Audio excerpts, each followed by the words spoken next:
I have a quick reference that's going to be made in my poem. Basically, in Namibia, there's like a desert, and the people there, known as the Juhanzi people, there's no way for them to get water. So what they do is they trick baboons. What they do, they make a hole in like dirt and put salt in it, and baboons love salt, and so when they go in, they grab the salt, they realize their hand is too big to come out of the hole, and so that way they're trapped, they're fed more salt, and they're released only when they want water, and so that way they're tricked into following, the baboons are basically tricked into showing them their water source, and that's how the people get water. So basically, because of greed, the baboons lose their source of water.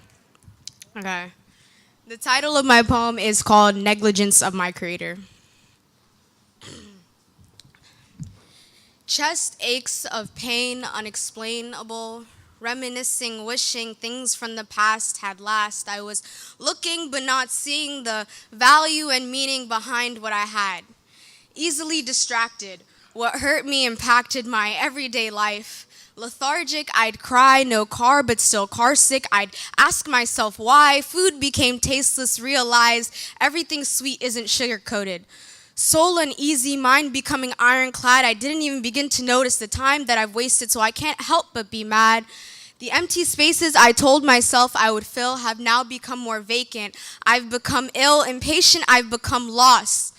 Thinking nothing could alleviate me or be enough, helpless, I gave up.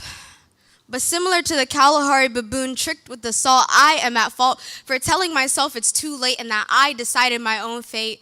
There alone I would stand once again, searching for solutions in the wrong locations to cure my fixation of real happiness, not fake. Gone on an unwanted spiritual vacation, began thinking my existence was a mistake.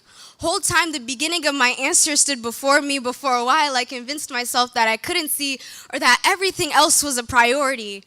One cannot build a house without a foundation, the first layer, so how did I expect to begin finding peace without meditation, without prayer? An unexplainable force kept me prisoner to my bed. I found myself in scenarios to be misled, completely forgetting that time is a non-renewable resource and that every test ride isn't a crash course. A moment in which I didn't feel hollow, I couldn't even recall, forgetting that every error can be resolved, forgiveness. The rules of algebra taught me the commutative property, a simple rule that now scares me. B plus A equals A plus B. That meant that my negligence of my creator would only lead to my creator's negligence of me. Thankfully, I've been blessed with one so merciful that he still allows me to breathe, still allows me to wake up, still allows me to see that he's listening, watching there. Allah does not burden a soul beyond that it can bear. Seek him for what you need. Don't be incomplete in this hole of grief. فَإِنَّ مَعَ الْعُسْرِ يُسْرًا إِنَّ مَعَ الْعُسْرِ يُسْرًا. Verily with hardship there is relief. Verily with hardship there is relief.